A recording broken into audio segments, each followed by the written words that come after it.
con peras y manzanas. Los expertos celebran la decisión del Banco Central de elevar los límites de inversión de los fondos de AFP en activos alternativos. ¿Cuáles son estos? Bienes raíces, activos inmobiliarios, infraestructura, carreteras. Esa es la noticia económica de este día y por supuesto nosotros la vamos a explicar con peras y manzanas en nuestro programa del canal de noticias. Estamos con equipo completo. ¿Cómo están Rafaela Bremer y Bárbara Mena? Oye, que nos ha costado hacer equipo, ¿eh? Tanto trabajo que estamos teniendo en este canal de noticias como equipo económico. ¿Cómo están? Hola, ¿cómo están? Muy buenas Roberto. tardes. Sí, nos ha costado, ¿cierto? Sí, ¿Cierto, ha sido no? difícil, pero estamos avanzando, ya estamos acá los tres, tenemos Sí, a la Tamara, Tami. que se nos arrancó un viaje, se nos fue un viaje, Es que por anda eso, por es con que viaje este laboral. equipo económico está siendo muy demandado en este Es canal muy de noticias, versátil ¿eh? este equipo económico, hay que Deberíamos decirlo. pedir un aumento de sueldo, porque estamos con mucho trabajo, ¿sí o no? Sí, apoyamos. Vamos a pedirlo. ¿Apoya la moción? Sí, totalmente. Además, Rafaela, tú estás con tu programa de libro. Sí. Sí. ¿Cuándo empieza, Así que- amiga? Hoy día, de hecho, tenemos la primera emisión de entrevista a Leila Guerriero, una de las cronistas más importantes de Latinoamérica. A las 10 de la noche, entonces, salimos con los libros que leo. Ah, Así se llama ya. el programa, los Sí. libros que leo. Una conversación con Rafaela Bremer. Oye, Rafa, y sabes que tu idea o tu programa me inspiró a que deberíamos tener nosotros acá libros de economía importantes. Vamos a hablar con el Banco Central, por ejemplo, y ustedes saben que yo a ustedes les he recomendado el libro La economía más cerca, que es un libro para acercarse a la economía. Muy bueno, a ver si lo vamos a regalar también. Así que bueno. Eso. Deberíamos aprovechar ahí el empujoncito. Porque además la que tenemos próxima una experta en semana es libros, el Día además. Internacional del Libro, próximo 23 de abril, así que ahí deberíamos generar algo. Mira, buen tema. Ya. Oye, bueno, la noticia económica que nos convoca para explicarla con Pere Manzana es lo que está ocurriendo con los fondos de pensiones de los trabajadores. Nuestro dinero que lo pasamos mes a mes a la AFP para que lo inviertan y lo multipliquen.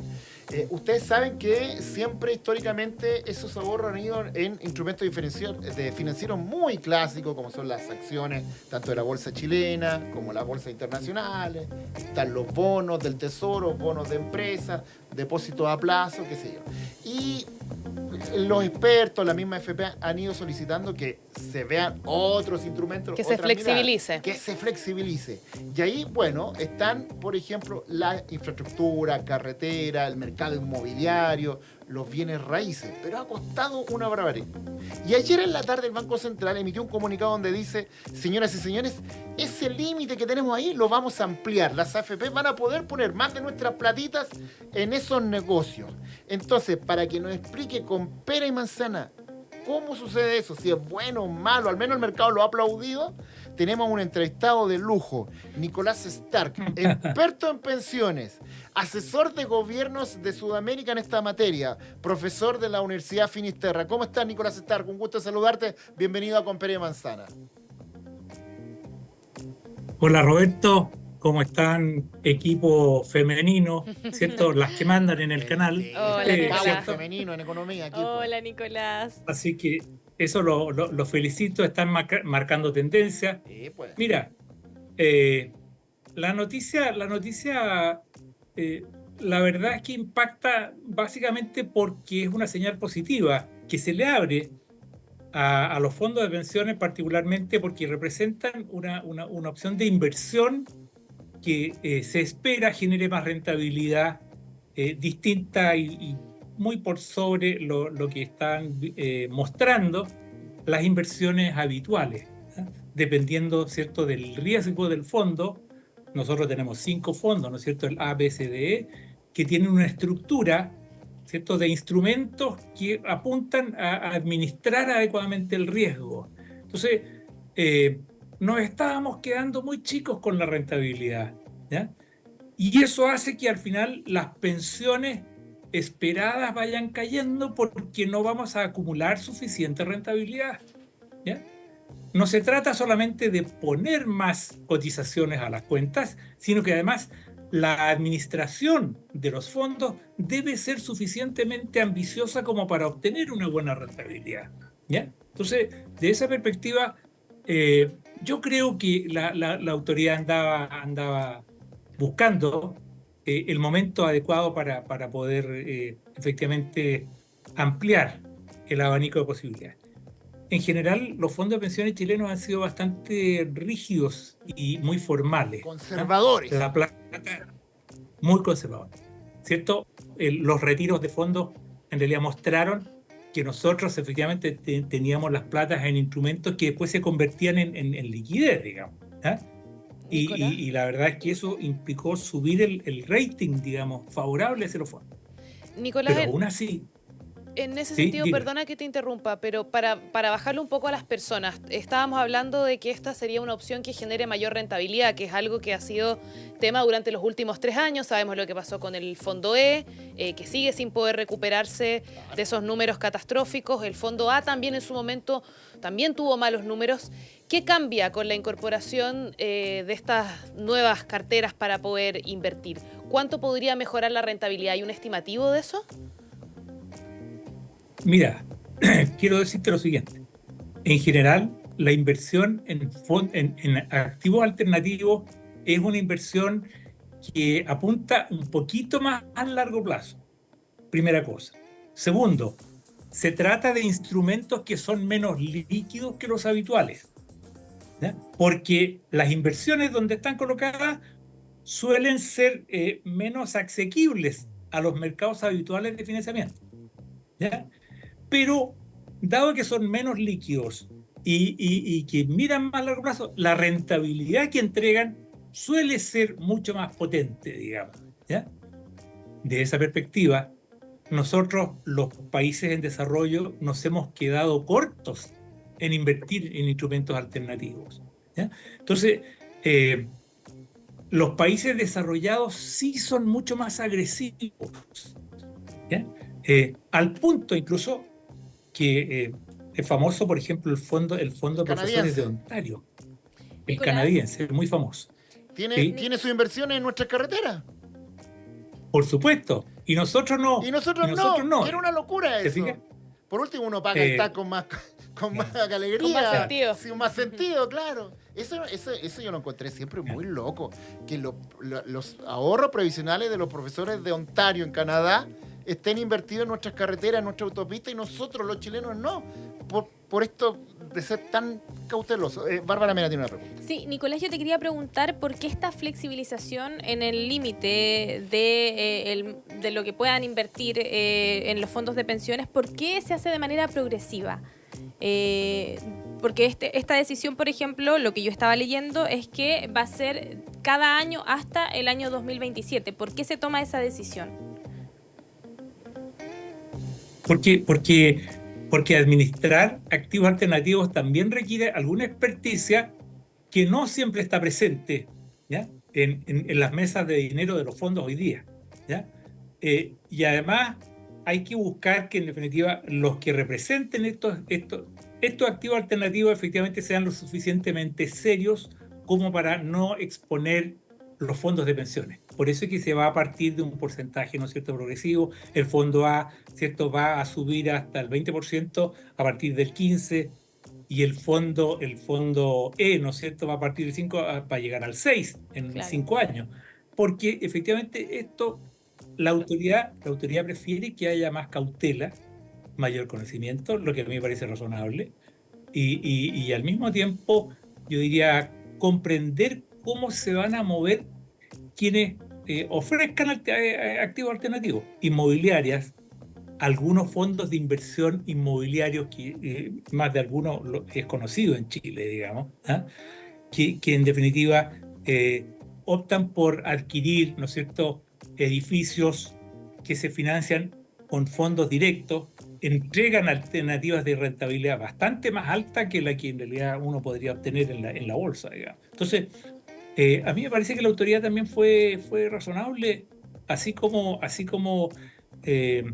Roberto decía que probablemente la autoridad muy conservadora, también en la incorporación de estos activos alternativos también ha querido ser prudente. Oye, Nicolás, y bueno, este programa tiene como esencia también la educación financiera.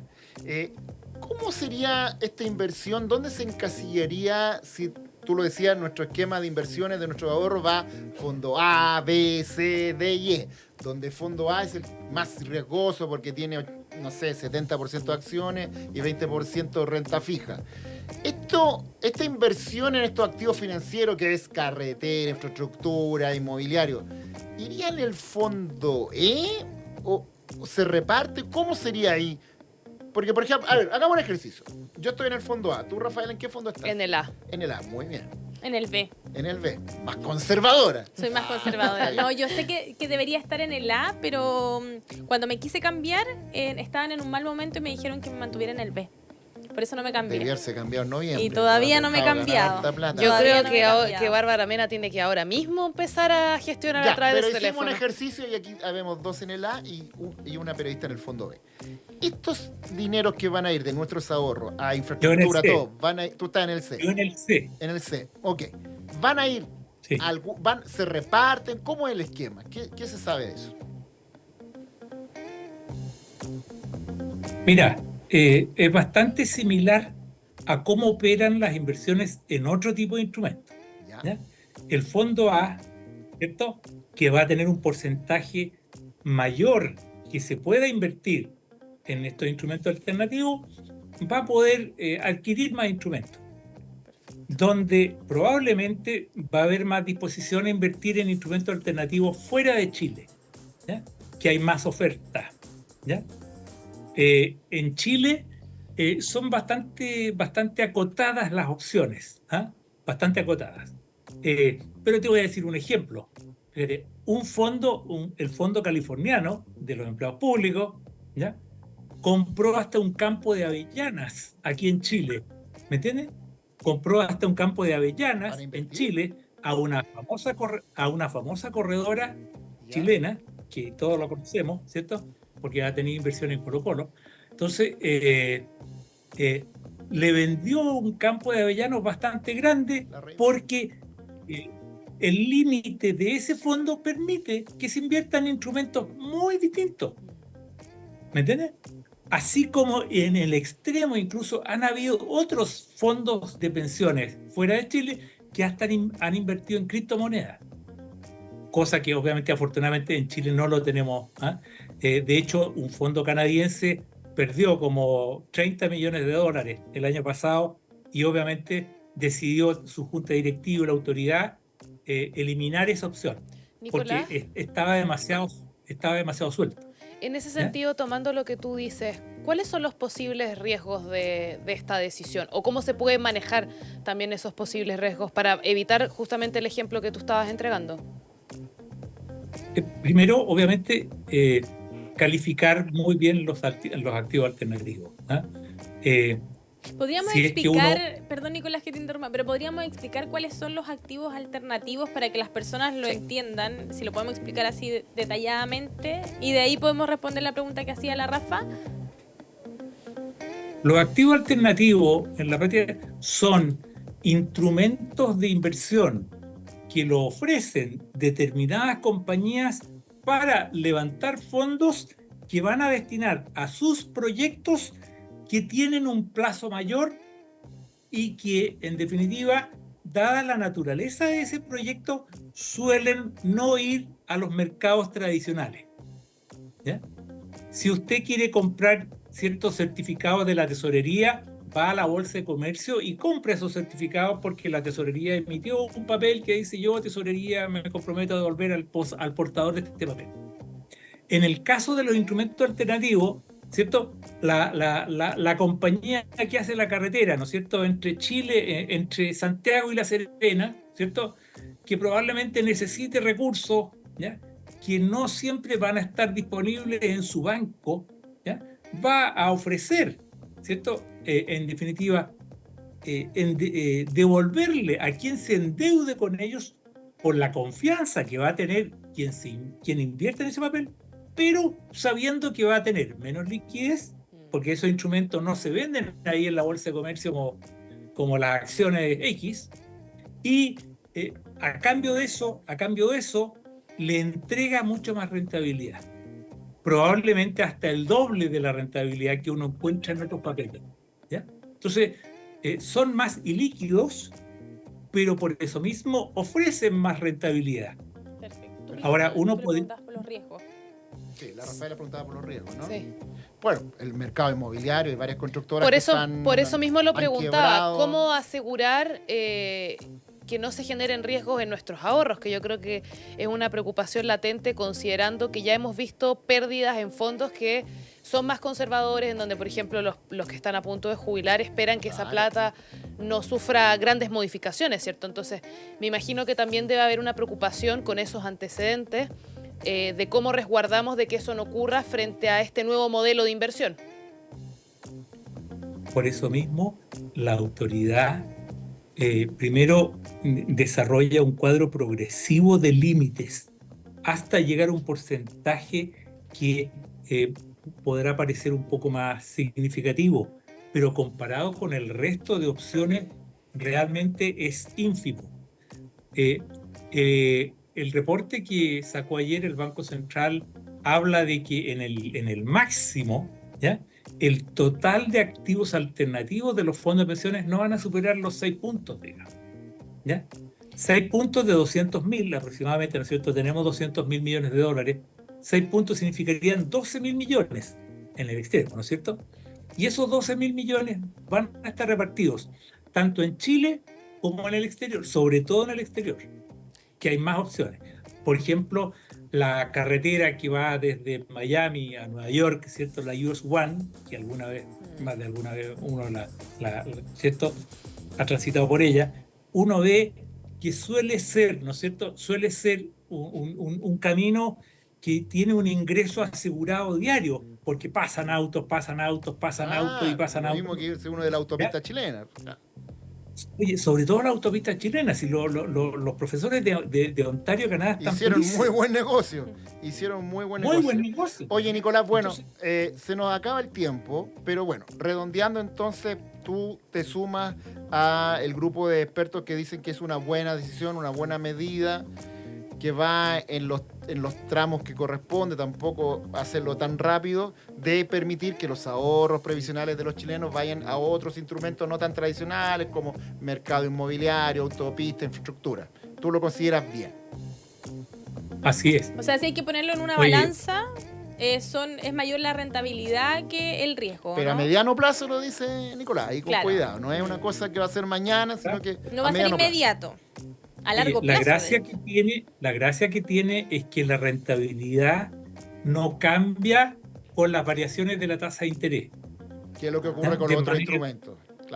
Claro, porque los otros instrumentos están sujetos al precio de hoy, al precio de cada día. Perfecto. ¿Ya? Estos instrumentos suelen mantener su rentabilidad. La forma incluso de calcular la rentabilidad para la autoridad hace que le aporte más a la rentabilidad mensual que calculan algunas consultoras o la propia superintendencia. Perfecto. Lo otro, solo para redondear, probablemente haya inversión en instrumentos alternativos de manera mucho más fuerte fuera de Chile.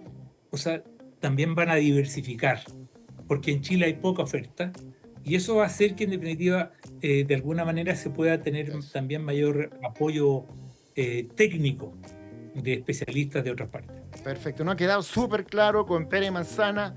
Nicolás Stark, experto en pensiones, profesor de la Finisterra. Muchas gracias por la gentileza de siempre, Nicolás. Te mandamos un abrazo. Gracias, Nicolás. Chao, Nicolás, que esté muy bien. Órdenes, Gracias. Que te vaya Felicidades, bien. Muchas gracias. Espero útil para ustedes. Muy bueno. Muchas gracias, Nicolás. Gracias, Oye, Nicolás. chicas, nos quedan 2 minutos en esta parte del programa para hablar de los efectos económicos que está teniendo la tensión en Medio Oriente. Rafaela, tú estuviste ayer reporteando ese tema. Hoy día el dólar 9.80. Sí. Un pesito más que ayer, pero ayer subió como 8 pesos. Ayer 9. 9 pesos. Sí. Y se habla ya nuevamente del fantasma de $1 a 1.000 pesos, Bárbara Mena. Qué terrible eso. No queremos más dólar a mí. ¿Tenemos esa gráfica, Macarena? De los índices, extraordinario. ¿La puede poner, por favor, nuestra directora, editora? Póngala, desplíguela ahí en la pantalla de con Pera y Manzana, porque ahí está, eso es. Ese es el cierre de hoy del dólar 9.80. Y lo importante es entonces ver 9.80 y el petróleo Brent, que es otro tema que viste tú ayer, Rafael. Sí, había harta preocupación respecto a los efectos que podía tener sobre el precio del barril, porque Irán tiene una preponderancia, no es el país que más exporta, pero tiene el 4% de la producción mundial y por que lo igual tanto es importante. Además que hay que considerar que en Medio Oriente es una zona estratégica, entonces el riesgo de que se involucren más países en este conflicto tensionó bastante lo que podía pasar con el precio de los combustibles. De hecho, habían algunos expertos que aventuraron que iba a subir 30 pesos en la próxima alza que se viene En 3 semanas más. El 2 Sí. de mayo. El Sí. 2 de mayo se Así viene es. la próxima alza de los combustibles y yo creo que con esto ya es seguro que va Sí, a subir el con precio esto de se los confirma. No, combustibles. demos todo por sentado, no sean tan pesimistas. Oye, No hoy día seamos estuve tan reporteando en Puente Alto y la 97 octano está a 1480. Si se da lo que usted está diciendo, Bárbara Mena, Va a superar los va 1500. a llegar a 1500 en Puente Alto y probablemente en varias Sí. regiones del país. Quiero destacar un último punto de los números económicos del día porque la Central Unitaria de Trabajadores ha dicho que va a pedir al gobierno que el sueldo mínimo, cuando termine este gobierno, llegue a 630.000 pesos. Creo que puede ser un buen debate para próximos programas del Sí, sueldo mínimo. Sí, 630. interesante porque ya se negoció que llegue a los 500.000 pesos ahora en este año, en el Sí, 2024, pues ahora, falta ahora llega a las poco. 500 lucas en Entonces, junio. y esto también fue parte de la petición que hizo la Central Unitaria de Trabajadores, ahora hace esta otra petición de 630.000 pesos, entonces también va a ser un Que tema se ve que vamos a difícil tener igual. que tocar. Se O ve- sea, se ve complicado. aterrizándolo A la realidad, a la ahora, realidad a con lo lo complejo que pensando, fue. exacto, lo que costó. Ahí lo vamos a ver, ahí lo vamos a ver. Ya. No imposible, Oye, quizás. una pregunta para usted. ¿Te censaron, Rafaela? Todavía no me A censan. mí me censaron, ¿a ti, Barbarita? Tampoco, Oye, todavía bueno, no. viene a la vuelta de unos pequeños comerciales. Macarena Alvarado, jefa del proyecto Censo. ¿Qué pasa si no me han censado? ¿Cómo hacerlo de manera digital? Todas esas preguntas las vamos a responder con Pere Manzana a la vuelta de unos pequeños comerciales con la encargada del Censo Nacional. Ya volvemos. Bueno, hemos regresado a nuestro programa con peras y manzanas en nuestro canal de noticias, Mega Noticias Ahora. Yo les decía antes de ir a esos comerciales que ahora vamos a hablar del censo. Hay muchas preguntas. ¿Qué pasa si no me han censado? Puedo llamar a alguien y decirle, vengan para acá, organizarse. ¿Cómo contestar el censo en línea? Otra pregunta que está siendo muy recurrente. Tenemos acá en el estudio de Peras y Manzanas a Macarena Alvarado, jefa del proyecto Censo. ¿Cómo estás, Macarena? Un Muy gusto tenerte bien. acá en Peras y Manzanas. Muchas gracias, Roberto, por el espacio. Hicimos una encuesta rápida acá con los periodistas económicos y de 3, solo yo he sido censado. Sí, La yo Bárbara todavía no. Todavía y no. la Estoy Rafaela viene, ya Brenda viene. tampoco. ¿Pueden estar tranquilas? No hay Totalmente. que desesperarse. Para nada, Ya. para nada. Ok, ya, vamos a ir viendo esas preguntas, pero quiero ir a la pregunta más básica porque este programa no descarta lo básico. Voy a aguas bien arriba. Macarena, ¿por qué es importante tener un censo más o menos cada 10 años? ¿De qué nos sirve hacer un censo? Bueno, es la pregunta más importante, ¿cierto? Absolutamente, yo también creo lo mismo. Bueno, con el censo nosotros podemos conocer la cantidad de personas que recibimos en el territorio nacional. Y aquí podemos saber cuántos hombres, cuántas mujeres, cuántos niños, cuántos adultos, cuántas personas mayores y todas las definiciones de tanto de las decisiones privadas como públicas de los próximos 10 años necesitan esta información. Por ejemplo, ¿cuántos buses necesita una comuna?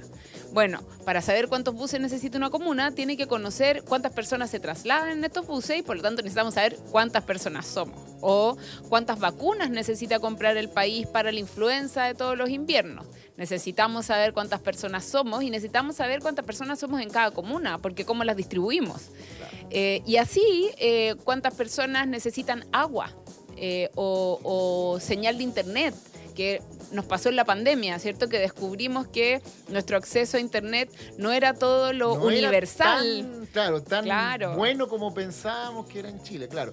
Bueno, claro, de hecho ahora, por ejemplo, está la vacuna con el sincicial que está debutando. A los niños Al más saber chiquitos, cuántos niñitos imagínate. somos, claro, se compra, qué sé yo. ¿Y cuántos somos para los próximos años? Y saber el número exacto, porque si no me equivoco, estamos en 18 millones de personas que habitan este país.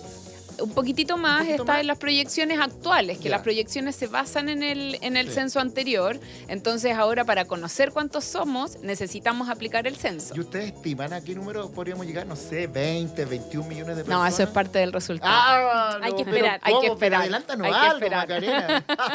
Pero así, Barbarita, a ver, ya, Un- juguemos. un- ¿Cuánto se la juega usted? Yo creo que vamos a llegar a 21 millones. Yo 20. ¿20? 20. Sí. Bueno, aquí conversaremos en un año más y veremos a cuánto llegamos. Oye, Macarena, y ahí cuenta también los extranjeros, ¿no? Que estamos viviendo una discusión en torno a eso también, ¿no? Todas las personas que residen en el territorio nacional tienen que ser contadas, sean chilenos o Y extranjeros. ellos componen ese número. Por supuesto. Estén por supuesto. regularizados o no. Independiente de la situación migratoria, el censo no es un instrumento fiscalizador, es un instrumento que nos permite hacer estadísticas y en la Constatador, estadística, da un número, claro, necesitamos saber cuántos vivimos en cada una de las comunas y eso es independiente de la situación de residencia, ¿cierto? Porque sea, vivimos ahí y consumimos servicios. O sea, por ejemplo, aquellas personas que viven en tomas de terreno. ¿También va un censista a ese lugar? Todas las personas que residen en el territorio nacional. De hecho, tenemos operativos especiales en el caso de campamentos y también operativos especiales de personas que viven en calle. A todas las personas vamos a ir a buscarlas para poder censarlas. De hecho, que me ha tocado por el matinal mucho gusto estar en tomas, en varias tomas donde está la calcomanía de que han sido censados y todo, así, estuvo todo bien. No Todo hubo muy problema con normal. eso. No, se ha trabajado, es que llevamos harto tiempo Hicieron un preparando el trabajo de terreno operativo. previo, ustedes me contaron Mucha fuera de vinculación. micrófono, sí, ¿no? Así es, mucha vinculación territorial, mucho trabajo con las comunidades, con las juntas de vecinos y a partir de eso hemos ido ya censando distintos territorios a nivel país. Ya, la Bárbara Mena no ha sido censada y como ella, mucha gente se pregunta.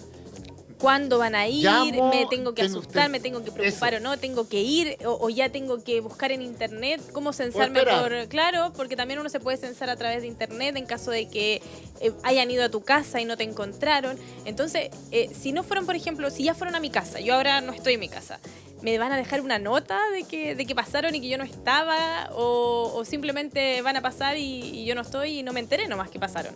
Bueno, lo primero es que nos queda bastante operativo por delante. El censo dura hasta junio, por lo tanto, todas las personas van a ser visitadas entre este periodo. Así que quienes todavía no han sido visitados tenemos que esperar porque va a pasar el censo por la vivienda.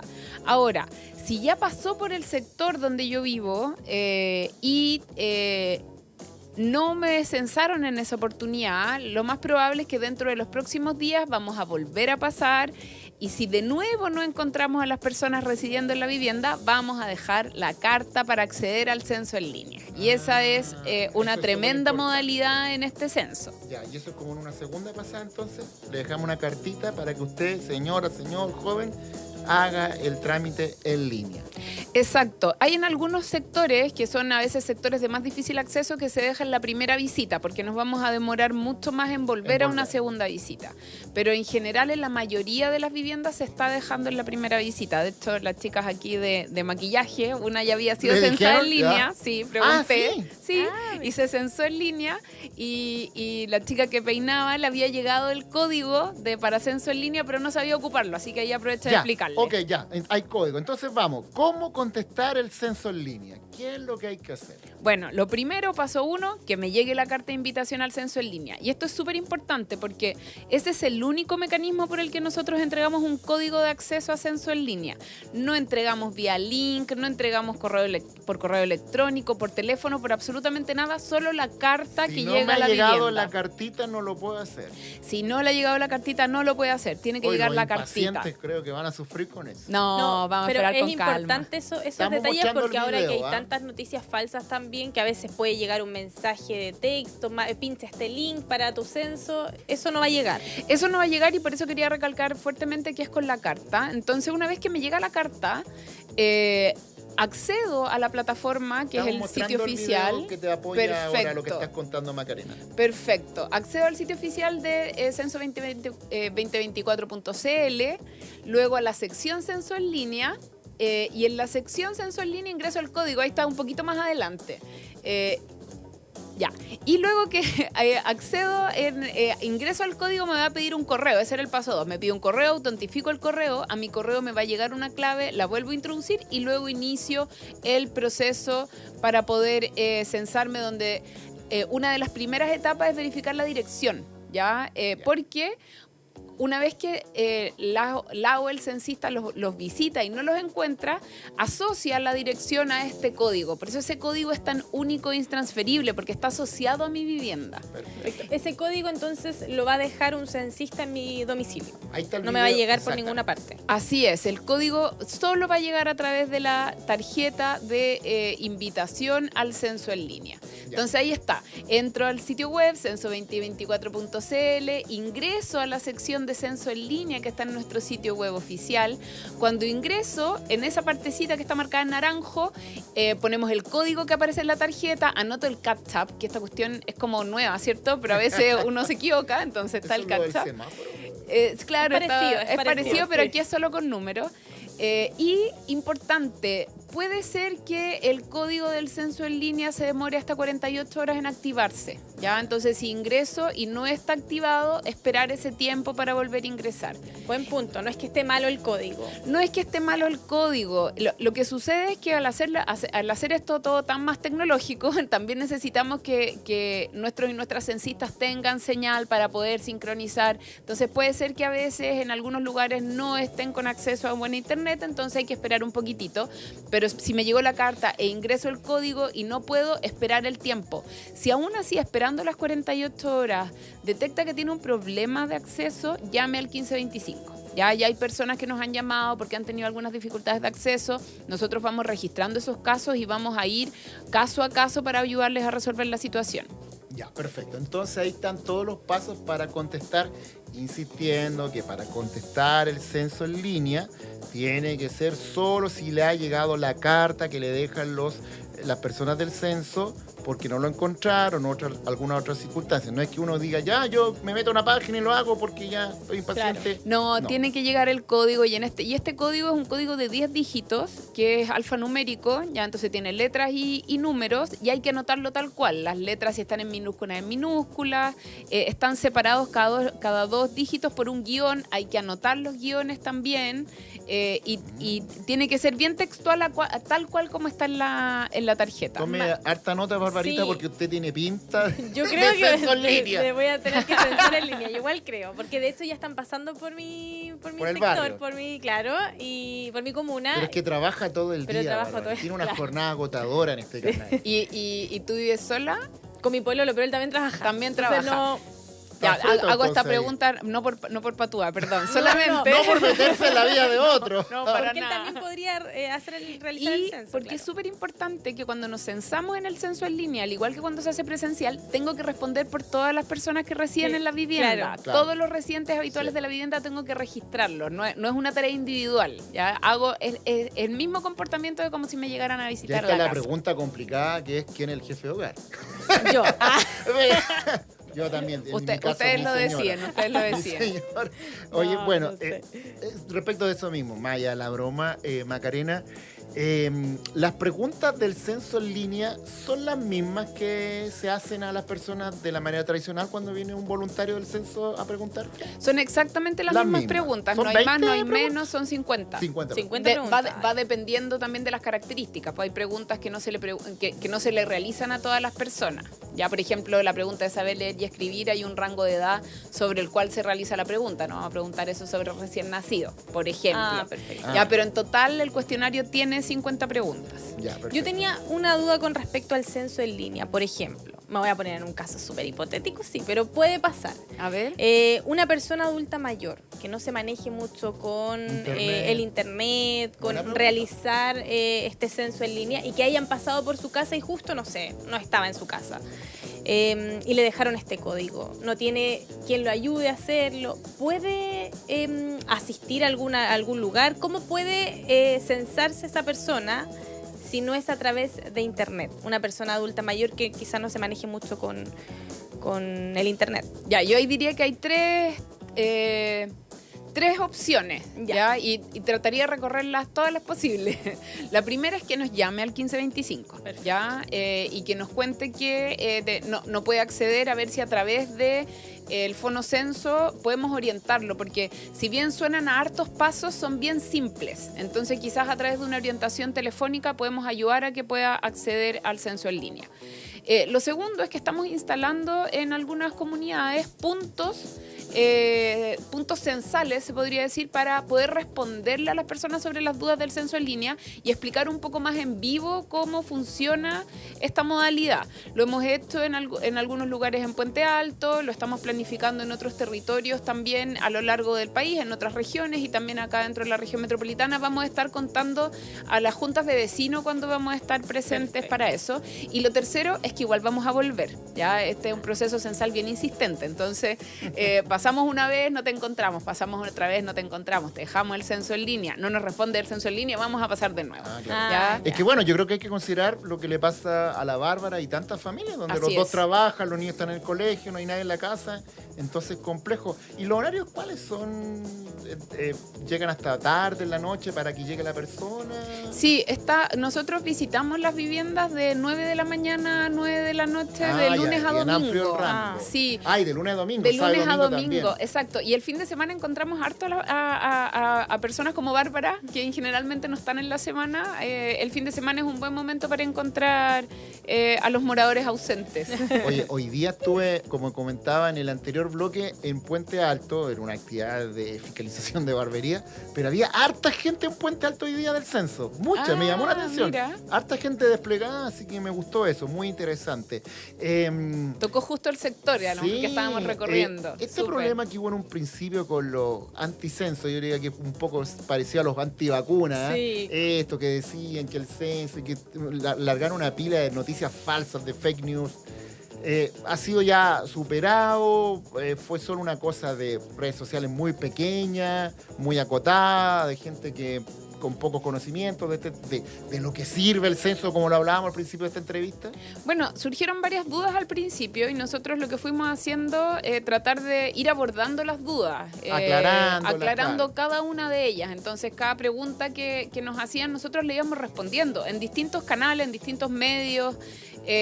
Siguen habiendo a veces personas que dudan de algunas características del operativo. Yo diría que la que se repite siempre es si es que con el censo se pueden tomar medidas distintas a las estadísticas, si es que alguna otra institución accede a los datos del censo. Ya. Y eso hemos sido muy enfáticos en decir que no, que los datos censales solo se ocupan para fines estadísticos, que no se le entregan. Estadístico. Exacto, muy bien. Nos aprendimos la ley ya, Claro, de tanto sí, pues. repetirlo.